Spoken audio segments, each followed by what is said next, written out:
Hey, what's up guys? On today's YouTube video, we're going to go over the 10 tax deductions that you should be taking on your rentals. So the very first tax deduction you should be taking is the mortgage interest and homeowners insurance. And you can deduct this every year, and this is one of the biggest benefits of using debt leverage to purchase your rentals, which makes for a huge deduction in taxes. The second thing you can deduct is repairs. So any like new HVAC units, or let's say you need to fix a roof or something like that, that can all be deducted from the rental income. The third thing you can deduct is upgrades. Let's say you add a new appliances, or let's say you furnish the whole house. You can deduct the cost of all the furniture and any improvements on the property. Maybe you put up and make an extra bedroom. That can be deducted from the rental income. And the fourth one is mileage. So the standard for 2020 is 57.5 cents per mile that you can deduct, and that adds up. So let's say you drive 100 miles, and this is mileage from wherever you're staying now to your rental. So whenever you drive to your rental, take note of how many miles you drove there and back, and then you can deduct that from your rental income. So let's say you drove 100 miles, 57.5 cents per mile adds up to $57.50 if you drove 100 miles. So it can add up pretty quickly. So make sure you take that deduction for sure. The fifth one is food. So let's say you are having lunch or dinner with your significant other, and your significant other happens to also be your business partner. You discuss different strategies for the real estate market. What you do is keep your receipt, take a photo of the receipt. On the back of the receipt, write who you talked with and what you discussed regarding as it relates to your rental business, and then basically upload that into a folder and keep all those receipts, and you can deduct that food from your rental income as well.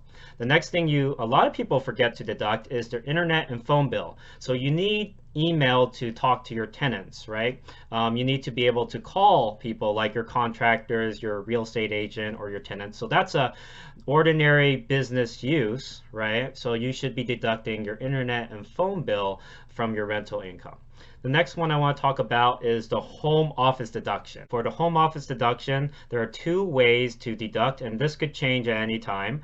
The first one is just multiplying the square footage by $5 per square foot, up to a maximum of 1,500 square feet. So if you say have 100 square foot space, then you could take up to $500 of a deduction. The second way is to use a percentage of the total home area. So what you do is you take the square footage of the office, your home office room, and you divide that by the total square footage of your property, and whatever percentage that is, you multiply that by your qualifying home expenses, and then that will give you how much you're able to deduct.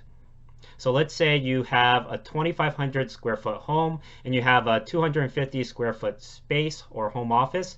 You divide 250 by 2,500 to arrive at 10%, and then you multiply 10% by the qualifying home expenses, and then that gives you how much you can deduct. Now, a lot of people are worried about getting audited for the home office deduction. Definitely talk with your CPA about that, what your risk is in your particular state, because as a disclaimer, I'm not a tax expert and I'm not a CPA, but these are the deductions that I do take on my properties. So the eighth one is depreciation. So depreciation means you take the total cost of your property, you subtract out the land value, and you deduct whatever is remaining by 27.5 years, which is basically what the IRS considers the useful life of a property. So every year, you basically take about $7,000 to up to $10,000 or more dollars in depreciation. So basically, whatever you make, the first $10,000 of rental income that you make every year is basically deducted. You don't have to pay taxes on that because you can deduct the depreciation from your property. The ninth one I want to talk about is landscaping. So any type of landscape work, or let's say you have a gardener that comes in twice a month, any bills that they incur, you can deduct that from your rentals. And then the final one is travel and vacation. So you have to be pretty careful about this one. You want to make sure that your primary use is a business use for the travel, but if you can show that your primary reason for traveling is to do business, like maybe go to a real estate conference or maybe see some houses in the area, you can deduct the plane flight, the hotel, the cost of the convention, all of that type of stuff from your rental income as well. So make sure, of course, as a disclaimer, I'm not a CPA and I'm not a tax expert. Make sure you consult with a real CPA before you take any of these deductions. But these are the ones that I take on my rentals. And I hope this video is helpful for you guys who are just getting out into the rental space and are wondering, how do I do my taxes? What's really great is real estate allows you to deduct so many, all these different items from your rental income, which allows you to save so much money in taxes. So I hope you guys enjoyed this video, and please join me again next week for the next week's video.